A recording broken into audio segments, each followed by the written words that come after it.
미국의 스코틀랜드에서 2명의 목회자가 있었습니다. 이 목사님들은 정말 최선을 다해 목회를 했지만 그분들을 아는 사람들은 별로 없는 무명의 목회자였습니다. 어느 날 두 분이 만나 서로 이야기를 나누었는데 먼저 한 목사님이 이렇게 고민을 털어놓습니다. 제가 사실 지난 3년 동안 목회하면서 진정한 의미로 거듭난 성도는 딱 한 사람밖에 나오지 않았습니다. 그러자 다른 목사님도 이렇게 말을 합니다. 최근에 우리 교회에서는 일주일 동안 부흥회를 열었는데 저는 커다란 기대 가운데 열심히 그 집회를 인도했습니다. 그런데 마지막에 예수님을 자신의 구주와 주인으로 영접하고 헌신한 사람은 일어나라고 했는데 딱 한 사람밖에 없었습니다. 이렇게 두 목사님은 서로의 목회에 쓰라리고 안타까운 경험을 서로 나누었습니다. 하지만 몇 년이 지난 후 놀라운 일들이 일어나기 시작했습니다. 첫 번째 목사님, 자기가 목회한 3년 동안 딱 한 명밖에 믿지 않았다고 했던 사람의 이름이 뭐냐 하면 로버트 모펫이라고 하는 사람인데, 놀랍게도 그는 아프리카 선교의 기초적인 틀을 마련한 선교사가 된 것입니다.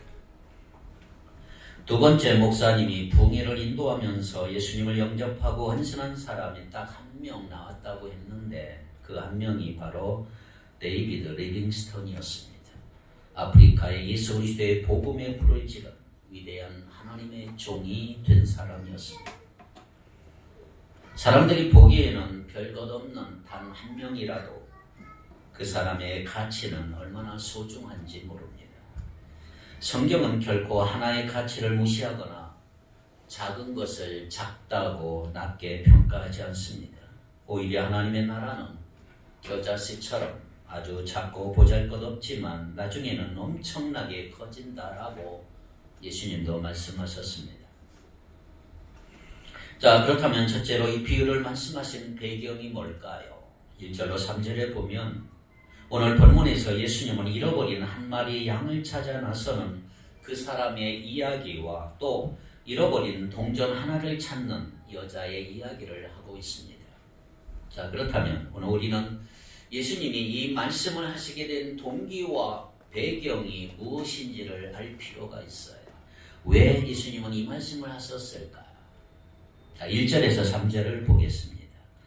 모든 세리와 죄인들이 말씀을 들으러 가까이 나오니 바리새인과 서기관들이 수군거려 이르되 이 사람이 죄인을 영접하고 음식을 같이 먹는다 하더라. 예수께서 그들에게 이 비유로 이르시되 그랬습니다. 예수님은 세리와 죄인들과 창녀들처럼 무시당하고 소외된 사람들과 함께 교제를 나누었어요. 먹고 마셨어요. 그런데 이런 모습이 당시 종교인들 눈에는 크게 거슬렸고 그래서 서로가 수군거리는 모습이 기록이 되어 있습니다. 그러한 그들의 비난과 편견을 꿰뚫어 보신 예수님은 오늘 이 비유를 말씀하고 계시죠. 하나님의 아들이신 예수님이 이 세상에 오신 목적이 뭐냐? 바리새인과 제자들에게 분명히 알려주시기를 원했던 것입니다. 자, 그러한 예수님의 의도로부터 잃어버린 양 한 마리를 찾아 나서는 사람의 이야기가 시작되고 있다는 것을 우리는 주목할 필요가 있고 오늘 본문을 볼 필요가 있어요. 당시 유대 사회를 대표하던 바리새인들의 종교, 바리새인의 종교는 외적인 형식에만 몰두하던 그 외식적인 종교였습니다. 겉으로 어떻게 하면 멋지게 보일까만 관심이 있었던 사람, 겉모습만 중요시 여겼던 종교. 바리새인들은 매주 안식일이 되면 회당에 가요. 11조도 꼬박꼬박 내 금식도 아주 잘해요. 종교적 관습과 규례에 따라 불쌍한 사람들을 구제하기도 했어요. 그런데 불쌍히 여겨서가 아니고 자기 의를 드러내기 위해서 구제를 했어요. 이처럼 바리새인들은 종교적 형식에 있어서는 소위 완벽한 모범을 다른 사람들에게 보이던 사람들이에요. 자, 그런데 오늘 본문에 보니까 그들은 지금 예수님을 비난하고 있어요. 왜 그럴까요? 그들은 자기들이 중요시하는 율법의 가장 중요한 본질을 놓치고 있었던 거죠. 자, 율법의 본질과 핵심이 뭐라고 했습니까? 하나님을 사랑하고 이웃을 사랑하라. 이것이 율법의 본질과 핵심이죠. 율법 중에 가장 핵심이라고 하는 10계명에 보면 1계명에서 4계명까지의 계명이 하나님과의 관계죠. 대신 관계죠. 하나님을 어떻게 사랑할 것인가에 관한 말씀이에요. 5계명부터 10번째 계명까지가 이웃을 어떻게 사랑할 것인가, 이웃과의 관계를 말하고 있는 거죠. 자, 그들이 회당에 열심히 모였자면 왜 모였을까요? 그들이 헌금을 열심히 드리고 다 드렸지만 목적이 뭐라고요? 그들이 엄숙하고 경건한 표정으로 회당에 드나들고 예루살렘 성전에도 가고 제사 드리고 찬양했던 이유가 뭐라고요? 자기 스스로 의로운 사람이라는 인정을 받고 싶었던 것입니다. 그렇게 함으로 자기가 경건하다는 칭찬을 듣고 싶었던 거예요. 사람의 인정을 받고 싶은 것. 그러다 보니까 계속적으로 위선적으로 나갈 수밖에 없는 거죠. 겉모습을 꾸미게 되고 속과 안이 전혀 달아버립니다. 예수님께서 잃어버린 인간을 찾아 이 땅에 오셨습니다. 십자가 죽음과 부활 후에 예수님은 제자들에게 뭐라고 했습니까? 모든 민족을 제자로 삼으라. 당시에는 물론 예수 믿는 사람들이 별로 없었지만 믿지 않는 사람들에게 나아가 복음을 전하여 믿게 하고 제자로 만들라고 말씀하셨어요. 그러한 주님의 관심과 의도를 따라서 잃어버린 영혼들을 찾아서 그들을 구원하고 주님의 제자로 만들어서 하나님을 기쁘시게 하는 것이 바로 교회입니다. 교회. 오늘날 교회지. 그래서 교회는 바로 그 사명을 위해 존재한다고 할 수가 있습니다. 그런데 바리새인들은 형식에만 몰두하는 가운데 자기와 함께 할 수 있는 사람과 그렇지 못한 사람을 구별하기 시작했어요. 그래서 자기들은 의롭다고 여기며 모이고 또 그렇지 못한 사람들은 무시하고 조롱하고 손가락질하고 정죄하면서 저것들은 우리와 어울릴 수 없다라고 하는 식으로 구별하기 시작을 했어요. 완전히 구별해버렸어요. 그러다 보니까 자기와 함께 할 수 없다고 정해놓은 부류의 사람들과 어울리는 그 예수님을 보고 비난하게 된 거예요. 예수님이 어떻게 저런 사람들과 어울릴 수 있는가? 그러나 예수님은 그들도 구원하러 오셨고 하나님의 구원에서 소외되어야 하는 사람은 한 명도 없다는 사실을 알려주기를 원하셨던 것입니다. 두 번째, 그러면 4절로 7절에 보면 잃은 양을 찾은 목자가 기록이 되어 있는데 잘 보십시오. 오늘 본문은 두 개의 비유가 나오는데 사실 누가복음 15장 전체를 보면 몇 개의 비유가 나와요? 3개의 비유가 나와요. 그 중에 세 번째가 바로 다음에 나오는 탕자 비유입니다. 탕자의 비유.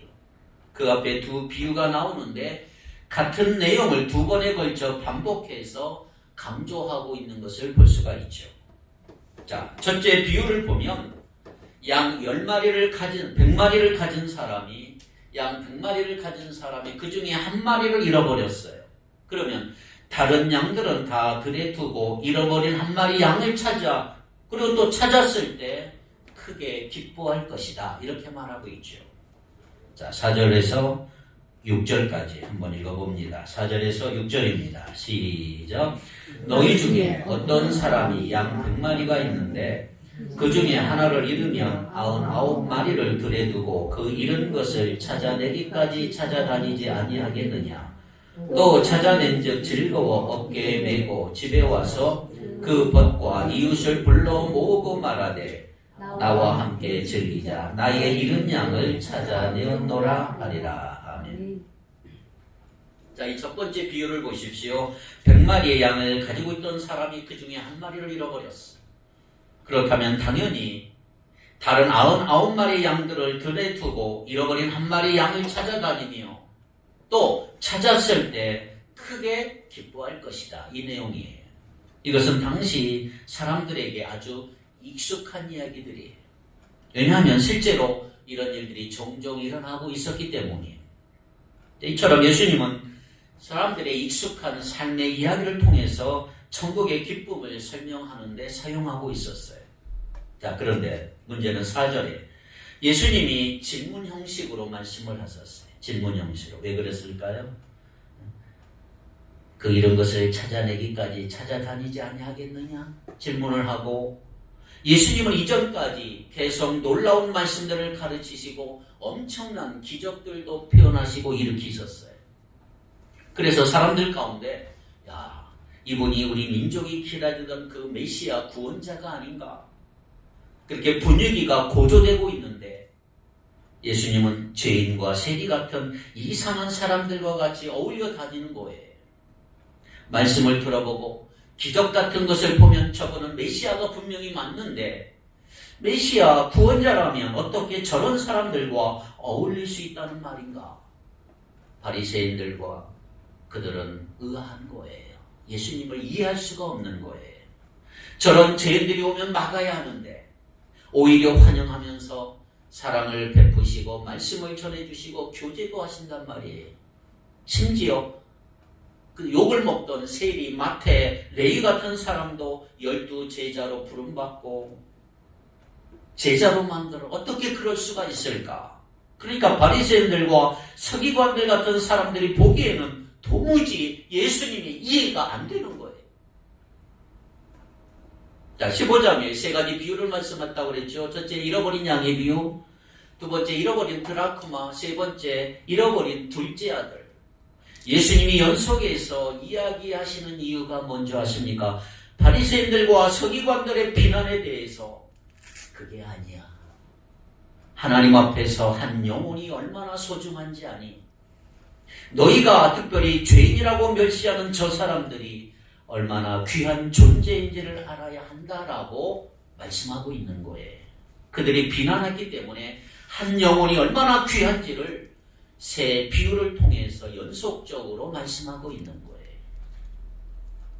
예수님은 당연히 인정하지 않을 수 없는 결론으로 청중들을 다 이끌어 모으시고 이 사람이 죄인을 영접하고 음식을 같이 먹는다라고 2절에서 예수님을 비난하는 바리새인들과 서기관들에게 너무나 당연한 대답을 지금 요구하고 있는 거예요.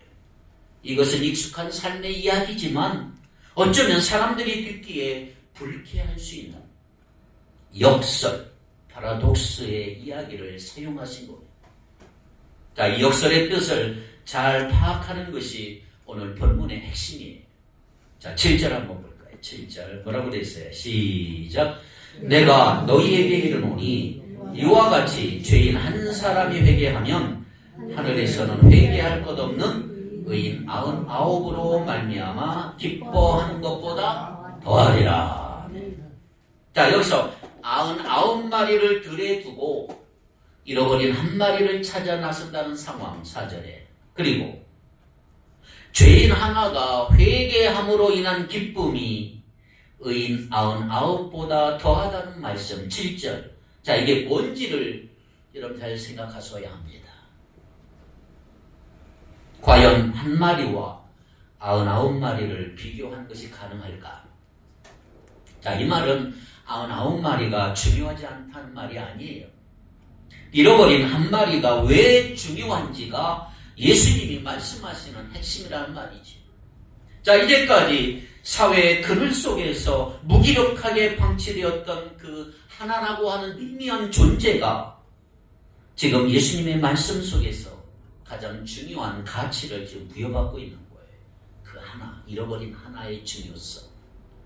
비록 죄인 한 사람이 대다수인 의인 99에게는 별 존재 가치가 없는 미미한 존재일 수 있지만 그 죄인 한 사람이야말로 예수님이 지금 가장 중요하게 찾으시는 존재라고 하는 것이죠. 마치 100이라고 하는 전체를 완성할 수 있는 가장 중요한 존재로 취급받고 있는 거예요. 여러분, 100이라고 하는 전체를 완성하려면 99, 99는 불완전한 거예요. 반드시 하나가 더해져서 100이 되어야 합니다. 그리고 그 죄인 한 사람은 천국에서 엄청난 기쁨의 대상이 된다는 것이 본문의 핵심이에요. 4절에 잃어버리다, 잃다라고 하는 헬라어 원어는 주인이 가지고 있다가 단순히 잃어버리는 거예요. 여기 잃은 양은 그럼 누굽니까? 예수님과 함께한 세리와 죄인들을 가리키는 표현입니다. 지금 바리새인들과 서기관들부터 비난받고 손가락질 당하고 멸시당하고 정죄받던 세리와 죄인들이 놀랍게도요 하나님이 그토록 찾으시는 영혼이라는 사실이에요. 그리고 그들은 도움이 필요한 존재라는 사실을 우리에게 알려주고 있는 거예요. 이것은 예수님이 하시는 것처럼 지금 죄인들을 그냥 무시하고 정죄하는 게 필요한 것이 아니고 그들과 교제하고 그들을 이끌어주는 것이 필요하다고 하는 것을 오늘 우리에게 알려주고 있는 것입니다. 자, 그런데 종종 교회에서 이 비유를 잘못 사용할 때가 있어요. 저도 과거에 좀 잘못 사용한 적도 있습니다. 자, 예를 들어서 교회 생활하다가 어떤 사람이 시험이 들었어요. 안 나와요. 또 뭔가 일이 있거나 사정이 생겨서 교회에 나오지 않는 경우가 있어요. 자, 그러면 우리가 지금 이 99마리를 두고 이 한 마리를 찾아 넣어서는 예수님의 심정을 가지고 그분들을 찾아와야 된다고 하면서 이 본문을 인용하고 있어요. 자, 우리는 당연히 시험에 들거나 무슨 이유나 또는 무슨 사정이 있어서 나오시는 분들을 격려하고 권면해서 다시 우리와 함께 교회에서 예배드리고 신앙생활 잘할 수 있도록 격려하고 도와야 합니다. 그것이 교회가 할 일입니다. 그런데 그때 이 본문을 가지고 잃어버린 한 마리를 찾아야 한다고 말한다면 사실 그것은 말씀을 잘못 인용하고 있는 거예요.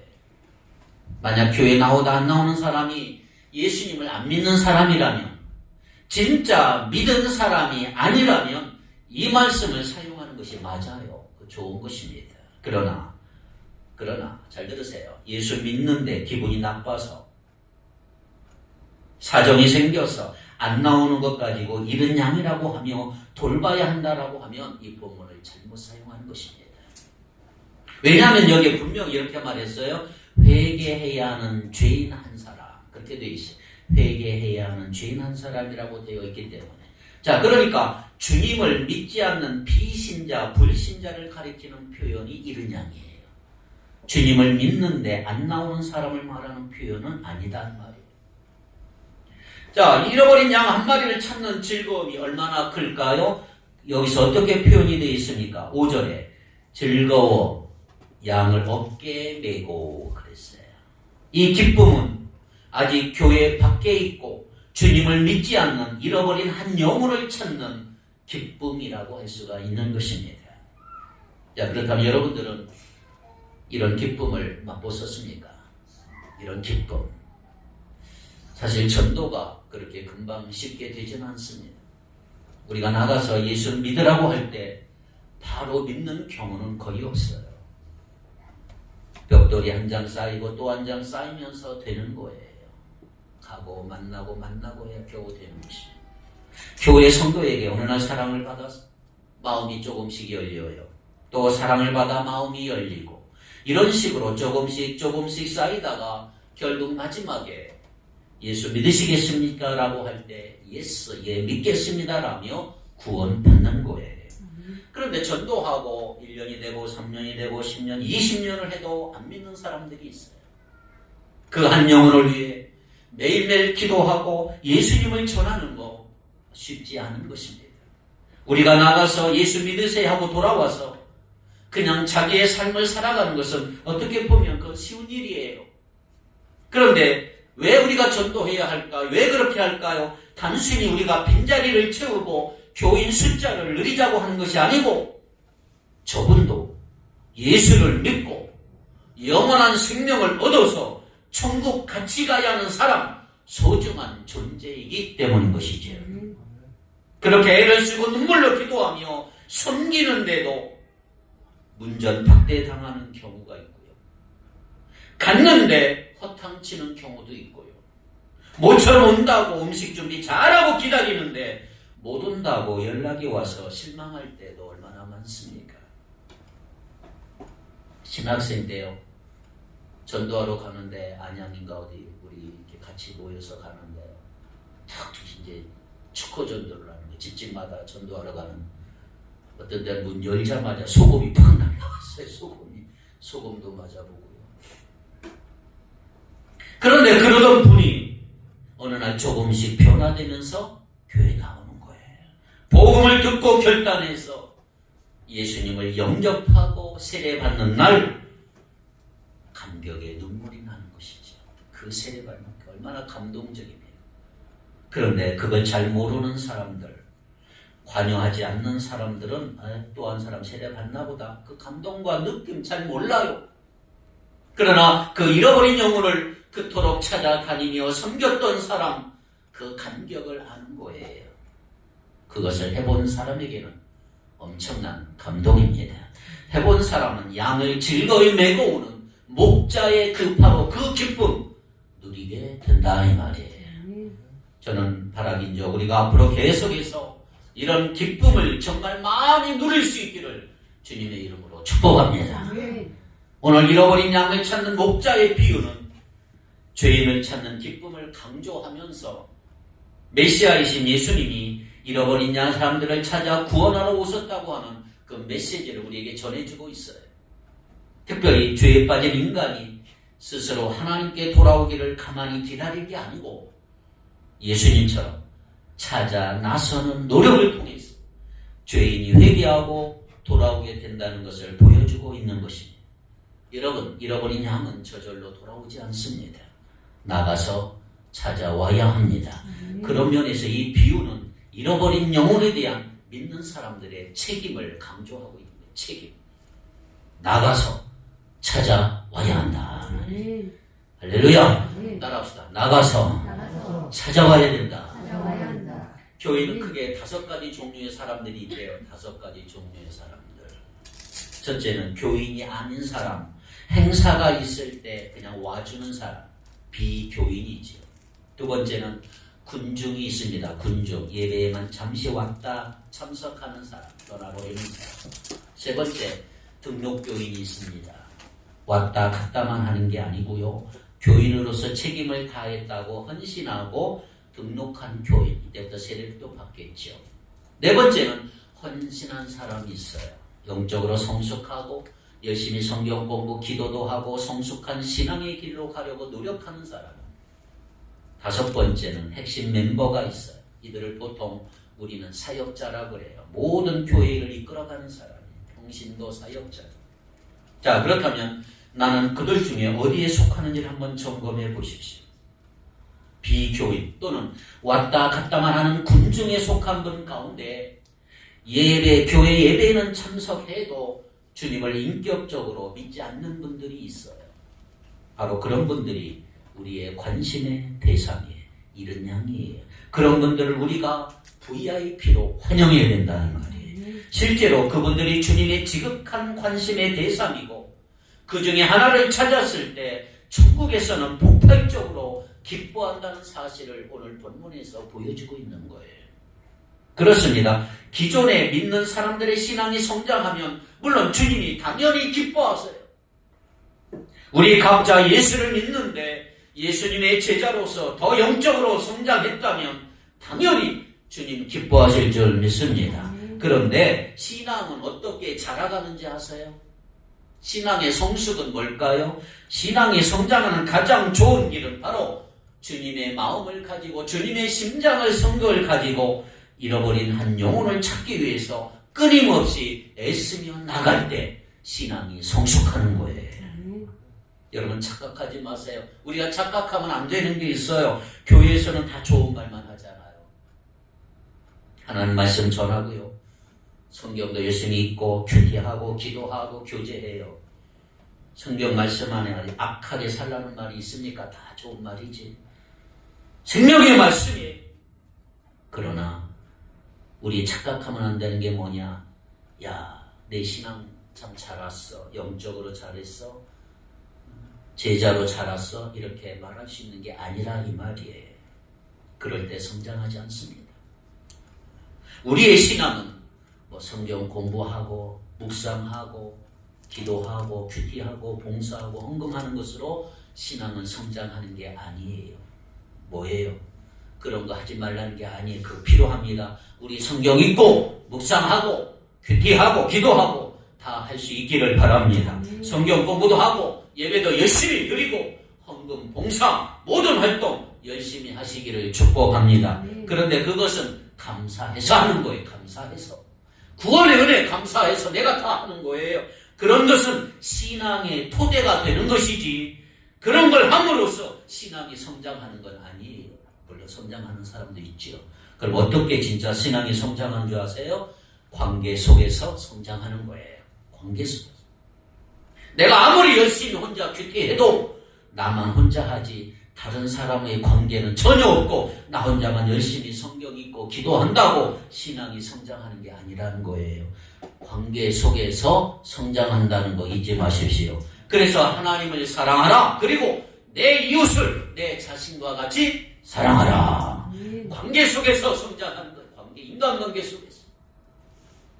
그렇게 관계 속에서 살되 우리끼리만 해서는 안 된단 말이에요. 먼저는 우리끼리 서로 사랑하고 섬기고 도와줘야 돼. 더 나아가 주님을 모르는 분들을 주님께 인도하기 위해서 내가 애쓰고 눈물로 기도하고 어떻게 하면 그 영혼을 주님께로 돌릴 수 있을지 늘 섬기고 사랑으로 나가며 애쓸 그때 우리가 성장한다.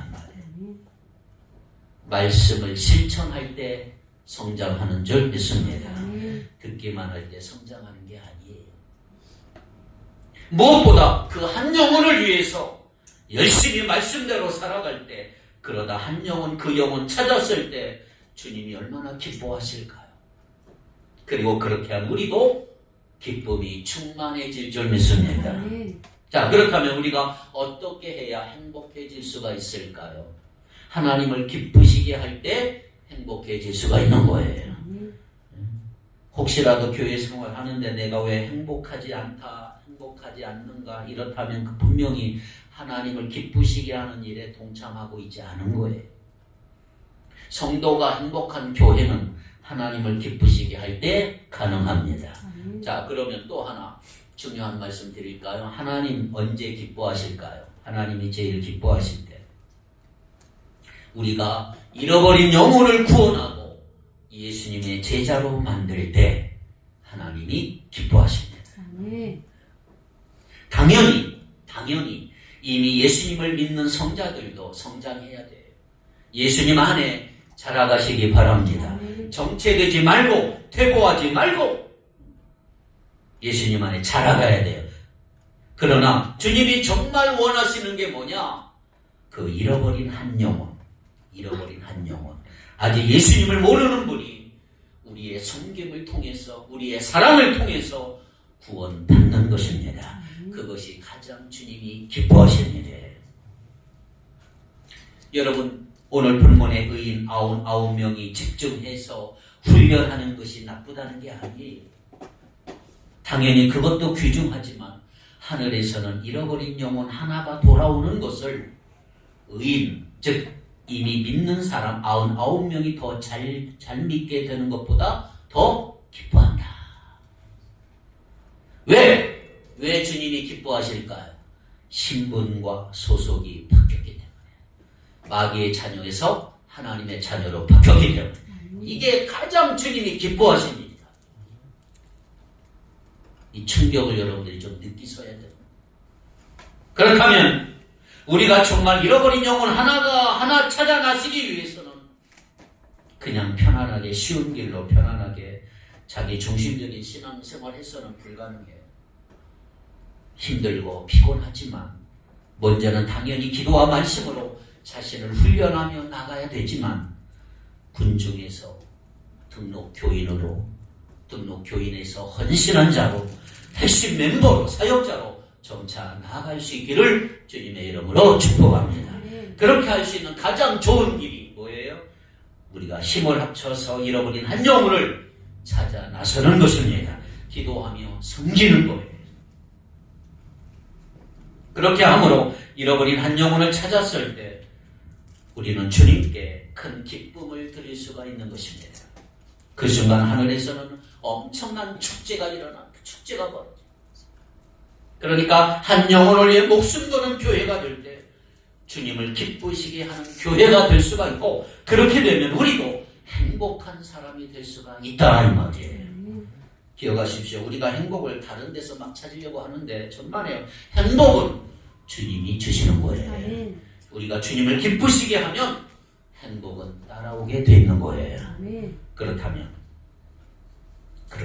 한 영혼을 귀하게 여기며 찾아 나가는 사람들의 특징, 전도하는 사람들의 특징이 뭔지 아세요? 한 영혼 귀하게 여기며 찾아 나가는 그런 사람들의 특징은 믿음이 좋지요. 믿음이 좋은 사람은요, 따뜻하고요, 친절해요. 물론 따뜻하고 친절하다고 다 신앙 좋은 건 아니겠지요. 신앙이 없어도 친절할 수 있고요, 예수 안 믿는 사람도 따뜻할 수가 있어요. 그러나 정말 믿음이 좋다면, 하나님과의 관계가 제대로 서 있는 그리스도인이라면 쌩쌩 찬바람 불지 않아요. 교회 다닌다고 찬바람 부는 사람들이 있어요.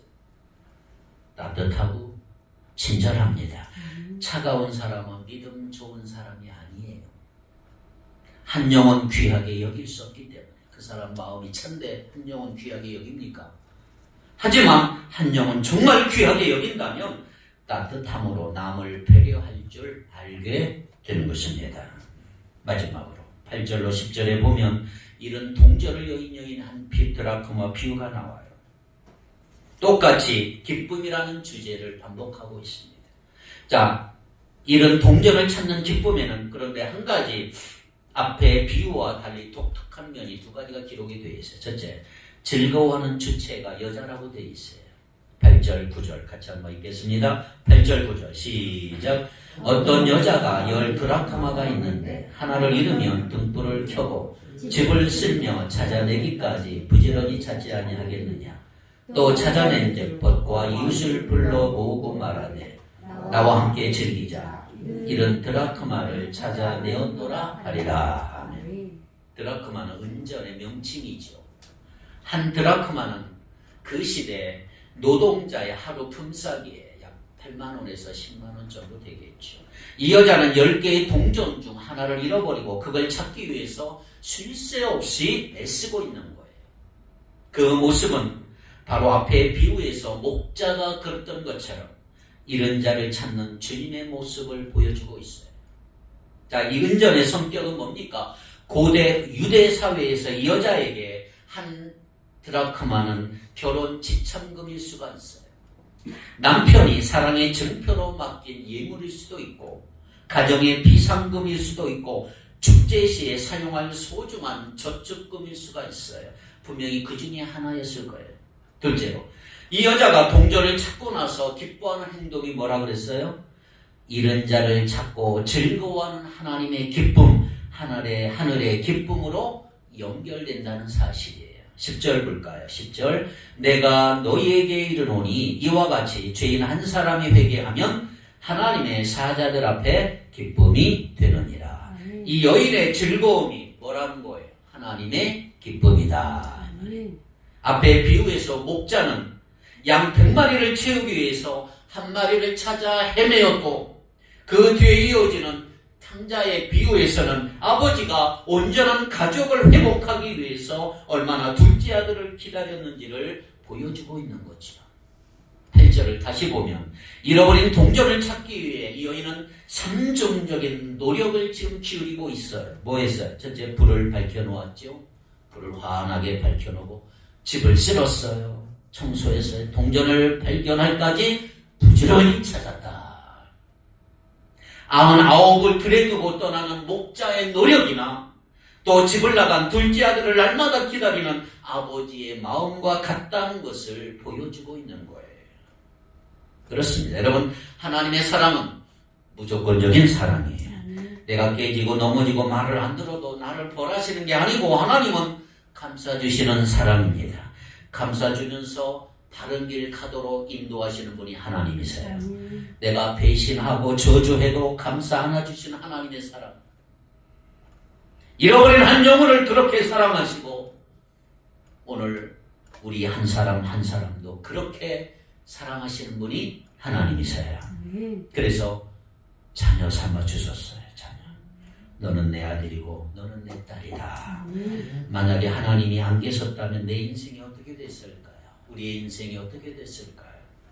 그래서 외아들 예수님을 보내주셨고 목숨을 내어주셨고 그것이 바로 우리가 한 영혼을 위해 목숨을 걸며 한 영혼을 찾아 나서는 개인과 교회가 되어야 할 이유라고 말씀을 하고 있는 거예요.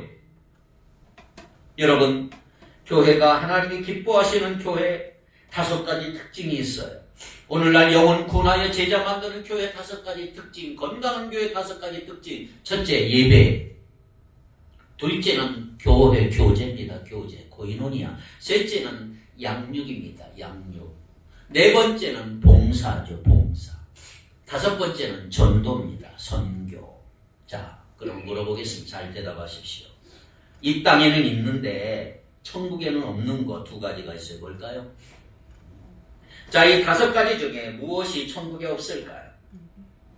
자, 일단 천국에는 죄가 없어요. 죄. 그렇죠? 죄가 없는 것이 천국이에요. 죄인이 없기 때문에 뭐가 없어요? 전도도 없고 선교도 없어요. 천국에는. 다 믿는 사람이 천국에 가는데 무슨 천국에 전도가 있겠습니까? 우리가 힘쓸 5가지 중에는 전도와 선교는 천국에 없어요. 그런데 예배하고 교제하고 섬기는 건 천국에도 있어요. 예배하고 끊임없이 우리는 천국에 가면 하나님을 예배할 것입니다.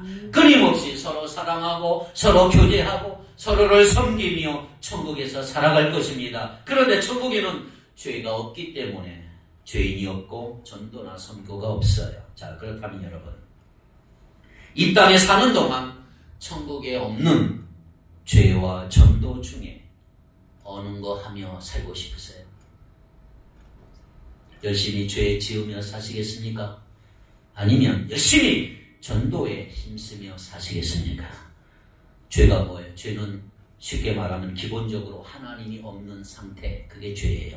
나는 하나님 당신 필요 없습니다. 내가 알아서 다 합니다. 내가 하나님입니다. 내 마음대로 사는 거, 그게 죄예요. 죄. 안 믿는 사람에게는 하나님 거부하는 것 자체가 죄지만 믿는 사람도 하나님 믿으면서 실질적으로 하나님을 주인으로 모시지 않고 자기 마음대로 내 마음대로 사는 게 이게 죄의 핵심이에요. 마치 하나님이 안 계신 것처럼 내 마음대로 생각하고 내 마음대로 말하고 내 마음대로 행동하는 그것이 다 죄. 그렇다면 우리가 주님을 믿는다고 하면서도 하나님이 원하시는 거, 하나님이 말씀하시는 거 거부하고 내 뜻대로 내 마음대로 내 편안함과 내 안락을 위해 내 삶을 살아야겠습니까? 결코 그렇지 않아요. 자, 오늘 잃어버린 한 영혼을 위해 최선을 다해 찾아 나섬으로써 주님을 기쁘시게 하는 우리 인생이 되기를 바랍니다. 바로 그러한 우리 각자의 삶과 우리 교회가 되기를 주의 이름으로 축복합니다. 기도합시다. 거룩하신 하나님, 이런 양과 같은 상태에 있었던 우리를 찾아와 주셔서 하나님 우리 안에 있게 해 주셔서 감사합니다. 잃어버린 드라크마와 같이 어두운 곳에서 그곳에서 삶이 어두운지 몰랐던 우리를 오늘 빛 속에 있게 해 주셔서 감사합니다. 이제부터 더 이상 잃어버린 상태에 있지 않게 하시고 날마다 하나님을 우리의 힘으로 삼게 하시고 하나님을 목적으로 삼는 먹고 마시는 삶을 살아감으로 오늘 하루와 남은 인생이 하나님께서 다스리는 하나님의 나라 되게 하여 주옵소서. 또한 그런 우리의 삶이 잃어버린 상태에 있는 사람들이 주님께 발견되는 통로 되게 하여 주옵소서. 잃어버린 한 영혼을 위해 최선을 다해 찾아 나서는 믿음 허락하여 주옵소서. 예수님 이름으로 간절히 기도하옵나이다. 아멘.